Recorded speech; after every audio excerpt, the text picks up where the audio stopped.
오늘의 주요 소식입니다. 지난해 양주 LP가스 폭발 사고 피해자들이 막막함을 호소했는데요. 헬로티비 뉴스를 통해 보상 가능성을 지속적으로 보도했고 이후 피해자들에게 보상금이 지급됐습니다. 그동안 주민 보상 문제로 난항을 겪었던 의정부시 복합문화융합단지 조성 사업과 관련해 주민 토지 보상이 합의되면서 탄력이 붙게 됐습니다.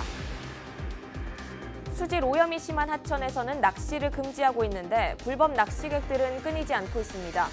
적발 시에는 수백만 원의 과태료가 부과되지만 2년 가까이 과태료 처분은 한 건도 없었습니다. 의정부 소방서와 CJ엘로 나라방송이 안전한 주거문화 정착을 위한 업무 협약을 진행했습니다. 화재 취약계층의 주택용 소방시설을 보급하고 재난 발생 시 방송 지원을 하게 됩니다.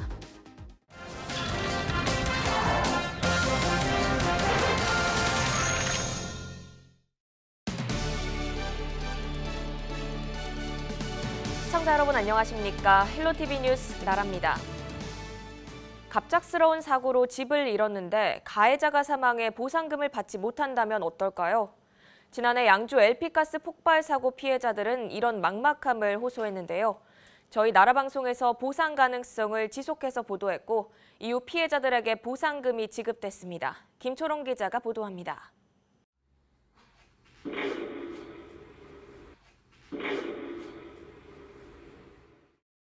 경기도 양주시 봉양동의 한 주택가에서 LP가스 폭발로 추정되는 사고가 발생해 2명이 숨지고 주택 4채가 파손되는 사고가 있었습니다. 지난해 5월 7일 양주시 봉양동의 한 주택가에서 발생한 LP가스 폭발 사고입니다. 소리가 얼마나 팍 소리 나는 거야. 그 천정에서 그냥 막 뭐가 우수수수 떨어지고. 그래서 그냥 맨발로 뛰쳐나와 보니까 여기가 그냥 팍 그냥 소리 나면서 그냥 무슨 연기 같은 게 그냥 폼에서 막 날아다니는 거야. 막 폭풍 같은 게.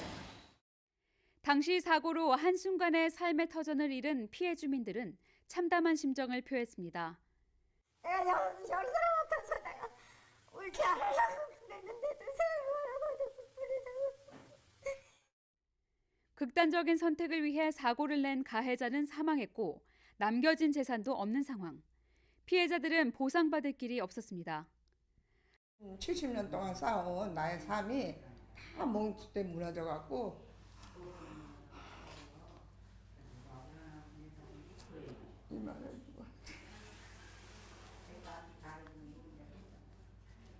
내 인생길이 이렇게 이렇게 될지 내가 누가 알았어. 사고 당시 수많은 언론사가 현장을 찾았고 사고 발생 후 3일 동안 360여 건의 기사가 쏟아졌습니다. 하지만 사고 이후 피해 복구나 보상 문제 등을 다룬 후속 보도는 보기 힘듭니다. 나라방송 취재진은 사고 이후에도 계속해서 취재를 이어갔습니다. 과실로 어쨌든 그쪽에서 재난으로 보기가 그래서 지원할 수 있는 근거가 부족해가지고 네 그래서 안 되는 걸로 알고 있거든요. 양주시는 보상이 어렵다고 답했지만 보상 가능성은 있었습니다. 피해자들의 보상이 답보 상태에 있을 때 저희 취재진은 경기도 조례를 통해 사회적 재난 피해에 대한 보상을 받을 수 있다는 사실을 확인했습니다. 지난 2015년 1월 의정부의 한 아파트에서 발생한 화재 사고. 이 사고로 주민 5명이 숨지고 129명이 다치는 등 피해가 컸지만 가해자는 보상 능력이 없었습니다. 하지만 사회적 재난 피해에 대한 경기도 조례안의 근거로 피해를 본 340세대에게 총 12억 원의 보상금이 지급됐습니다. 이런 내용을 근거로 취재진은 당시 시장 후보이던 이성호 양주시장으로부터 긍정적인 답변을 얻었습니다. 지역의 우리 시민의 안전과 관련된 그런 좀 안타까운 일이 좀 있었는데요. 제가 이제 꼭 최선이 돼서 시청에 들어가서 경기도 협의해서 그분들이 좀 적정한 보상이 되도록 최선 다하겠습니다. 이후 양주시는 피해 보상을 구체적으로 검토했습니다. 완파가 되면 950 지원해 주는 게 있고요.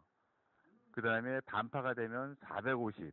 저희 시에서도 그런 식으로 지금 검토를 좀 하려고 좀 계획 중에 있어요. 피해 주민에게 보상의 길이 열린 겁니다. 당시 나라방송 보도는 적극적으로 문제 해결 방향을 제시해 보상을 이끌어냈다는 평가를 받았습니다.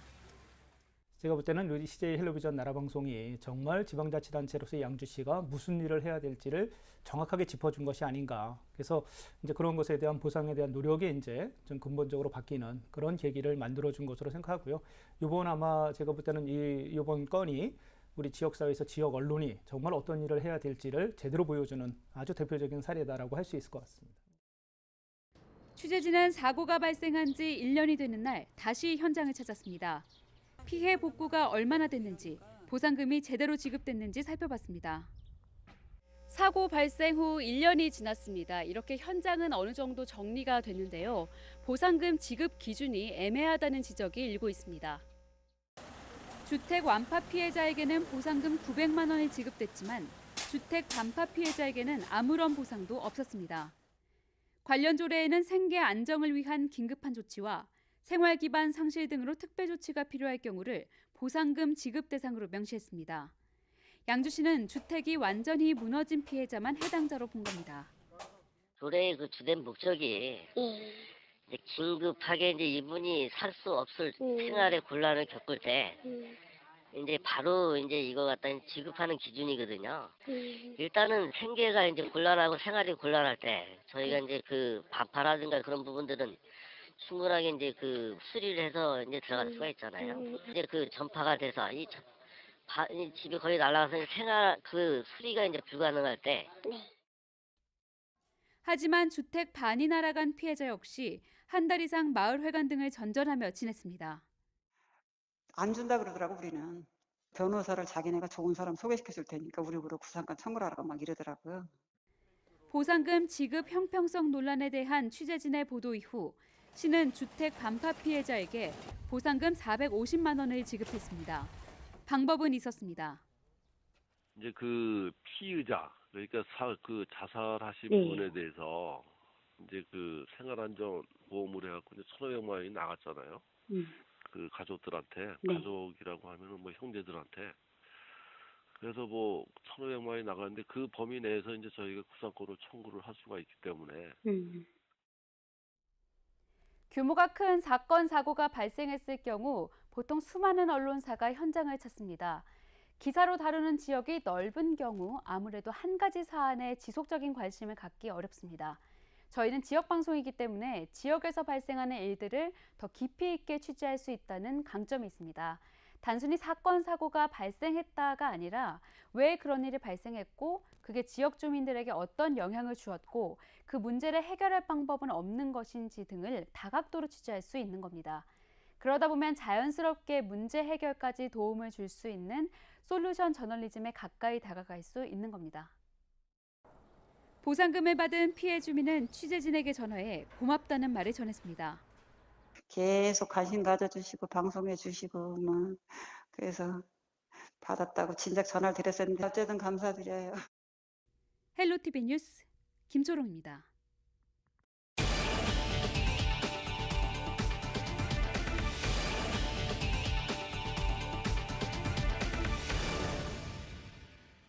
양주 테크노밸리 조성 사업이 본궤도에 올랐습니다. 경기도의회는 28일 임시회를 열고 경기도시공사가 제출한 양주 테크노밸리 신규 투자 사업 추진 동의안을 원안 가결했습니다. 양주 테크노밸리 신규 투자 사업 추진 동의안은 테크노밸리의 사업 방식과 규모, 사업비 등을 담은 것으로 추진 동의안이 도의회를 통과함에 따라 이르면 다음 달 말부터 설계 용역 발주 등 후속 절차가 이어질 전망입니다. 양주 테크노밸리는 양주시 마전동 약 30만 1,000제곱미터에 조성되며 1,400억 원의 사업비가 투입됩니다. 경기도는 이곳에서 섬유와 패션, 전기전자 산업 등을 육성할 계획입니다. 의정부시가 반환 미군기지와 예비군 훈련장에 아파트 건설을 추진합니다. 아파트 건설이 예정된 미군기지는 캠프 카일과 캠프 라과디아 두 곳입니다. 의정부시는 또 호원동 예비군 훈련장에도 아파트 단지를 조성할 계획입니다. 의정부시는 이 같은 내용을 담은 미군기지와 주변 지역 발전 종합계획 변경안을 경기도에 제출했습니다. 경기도는 다음 달 5일 의정부시에 관련 공청회를 연 뒤 행정안전부에 승인을 요청할 계획입니다. 굴포천은 수질 오염이 심해 부천시가 낚시를 금지하고 있습니다. 그런데 불법 낚시객들은 끊이지 않고 있는데요. 적발 시에는 수백만 원의 과태료가 부과되지만 2년 가까이 과태료 처분은 단 한 건도 없었습니다. 김호 기자가 불법 낚시 현장을 취재했습니다. 부천 삼산교 인근 굴포천입니다. 하천변을 따라 파라솔들이 하나둘 눈에 들어옵니다. 낚시객들이 펼쳐놓은 것들입니다. 평일 낮 시간인데도 낚시를 즐기는 사람들이 제법 눈에 띕니다. 붕어가 잘 나온다는 입소문에 길도 없는 숲을 사이를 비집고 낚시를 즐기고 있습니다. 하천 아래로 내려가지 못하게 쳐놓은 안전 펜스는 무용지물이 됐습니다. 네, 이곳에는 전기 위험을 알리는 표지판과 함께 울타리가 쳐져 있습니다. 보행객들이 가까이 오지 말라는 그런 표시인데요. 하지만 낚시객들은 이렇게 울타리와 펜스 사이에 난 조그만 틈 사이로 어렵게 들어가서 보시는 것처럼 저렇게 낚시를 즐기고 있습니다. 나이 먹고 갈 데가 없고 이런데 수사하려고 와서 이러고 노는데 좀 갖고 가는 거 아닙니까? 그럼. 심심하니까 나이 먹고 뭐 갈때 바람 피겨 나오는 거지. 하지만 굴포천에서 낚시를 즐기는 것은 엄연히 불법 행위입니다. 부천시는 굴포천 오염을 막기 위해 지난 2017년 8월부터 낚시를 금지하고 있습니다. 적발 시에는 300만 원의 과태료를 부과한다고 고지했습니다. 하지만 낚시객들은 아랑곳 않고 낚시를 즐기고 있습니다. 심지어 낚시 금지를 알리는 표지판 아래에서도 버젓이 고기를 낚고 있습니다. 오염된 굴포천에서 낚시객들을 보는 시민들의 시선은 곱지 않습니다. 굳이 금지했는데 하는 거는 일단은 잘못된 거라고 생각을 하죠. 하지 말라고 했는데 뭔가 시에서도 생각을 하고서 그런 걸 써붙였을 텐데 하니까 그런데 뭐 저거 안 하니까 별로 그다지 그렇게. 하지만 단속엔 한계가 있습니다. 굴포천 낚시 행위가 비록 불법이지만 서민들에게 수백만 원의 과태료를 부과하기가 쉽지 않은 상황입니다.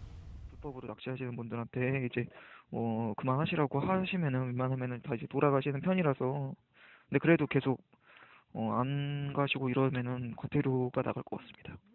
웬만하면 다 돌아가셔서. 아직까지 발부된 적은 없죠? 제가 알기로는 부천시는 굴포천 수질 개선을 위해 매년 수십억 원의 예산을 사용하고 있습니다.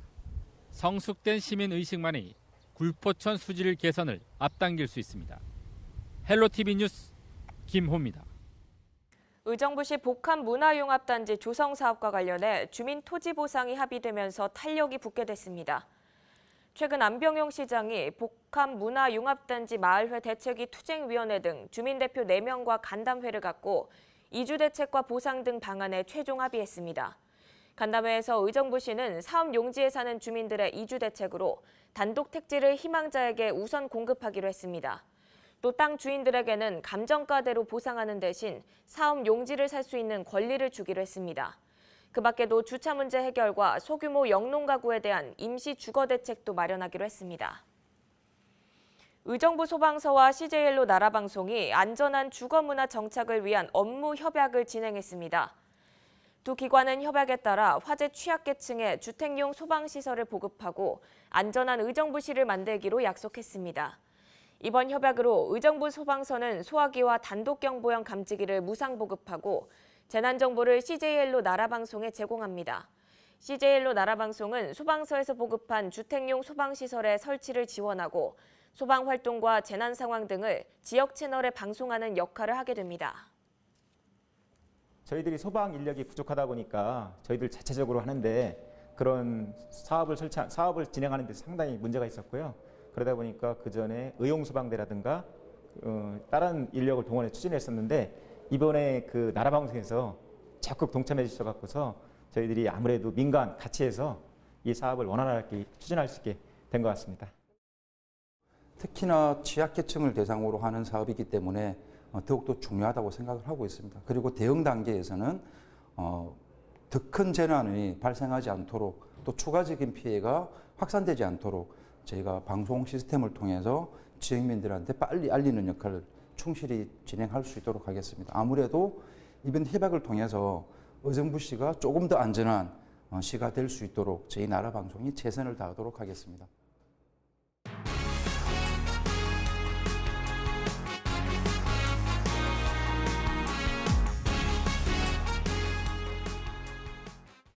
미세먼지는 국가 재난으로 지정될 만큼 우리 생활에 큰 위협이 되고 있습니다. 특히 노인이나 어린이는 미세먼지에 더 취약할 수밖에 없는데요. 이런 취약계층을 위해 공기질 정화 사업들도 확대되고 있습니다. 한선지 기자가 보도합니다. 어르신들이 늦깎이 공부를 배우는 강의실. 친환경 페인트로 깔끔하게 정돈된 인테리어와 한쪽엔 미세먼지 측정기가 돌아갑니다. 창문엔 일반 방충망보다 더 촘촘한 미세먼지 거름망도 달려 있습니다. 경기도가 좁은 공간에서 오랜 시간을 보내는 어르신들을 위해 공기질 개선 작업을 벌인 곳입니다. 60대, 70대, 80대 어머니들 오시는데 그 전에 기침도 좀 많이 하고 답답하다고 하셨는데 지금 굉장히 편안해 하시면서 수업이 잘 진행되고 있어서 국가 재난으로도 불릴 만큼 위험한 미세먼지. 경기도는 노인과 어린이, 장애인 같은 세심한 건강관리가 필요한 계층을 위해 지난 2016년부터 맑은 숨터 사업을 시행하고 있는데 올해부터 그 관리망이 더 넓어집니다. 대상은 노인시설뿐 아니라 장애인 재활시설과 노숙인 쉼터, 지역 아동센터까지 400곳.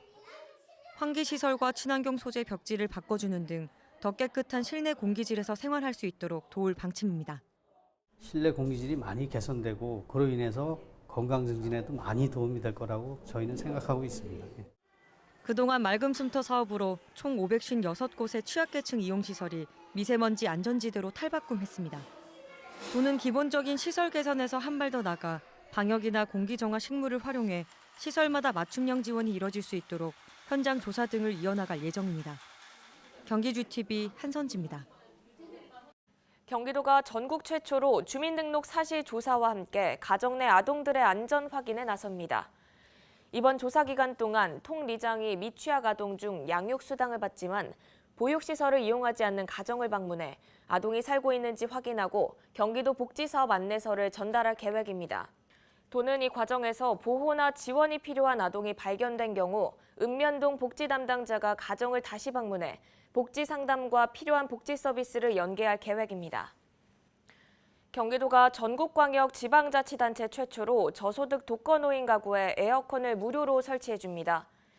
지원 대상은 기초생활수급 지원을 받고 있는 도내 독거노인 가구 중 거동이 불편한 566가구입니다.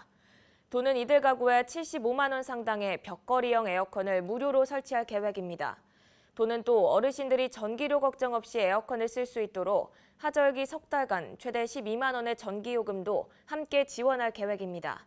올해 첫 시범 사업으로 추진되는 이번 사업에는 경기도 예산 6억 3천만 원이 투입됩니다. 양주시가 미세먼지 발생 원인 차단에 나섰습니다. 이를 위해 시는 오는 2020년 7월 말까지 미세먼지 원인 분석 및 관리 방안 연구 용역을 추진합니다. 이번 연구 용역은 관련 분야 교수와 연구기관의 전문가 등 10명으로 구성된 자문단이 함께 참여합니다. 용역 과제는 양주시의 지역 특성을 고려한 미세먼지 배출 원인과 미세먼지 발생 기여율 조사 등을 바탕으로 오염물질 장내 배출량 전망, 배출원별 감축 목표, 저감 대책별 경제성 분석 등입니다. 특히 분야별 미세먼지 발생량에 대한 분석을 통해 효과적인 감축 대책 방안도 마련할 계획입니다. 네, 이어서 날씨 정보입니다. 한 차례 비가 온 뒤로 계속해서 선선한 날씨를 보이고 있습니다. 수요일 낮 최고 기온은 27도로 쾌청하겠습니다. 또 대기 확산도 원활해 미세먼지 농도도 보통 수준으로 예상됩니다. 경기 북부 주간 날씨입니다. 낮 최고 기온은 평균 26도 정도로 예상됩니다. 다만 일교차가 다소 크게 벌어지겠으니 감기 걸리지 않도록 주의하셔야겠습니다. 이어서 생활지수입니다. 차고 건조한 북서풍이 유입되고 있습니다. 화재 사고 나지 않도록 각별히 유의하시기 바랍니다. 지금까지 날씨 전해드렸습니다.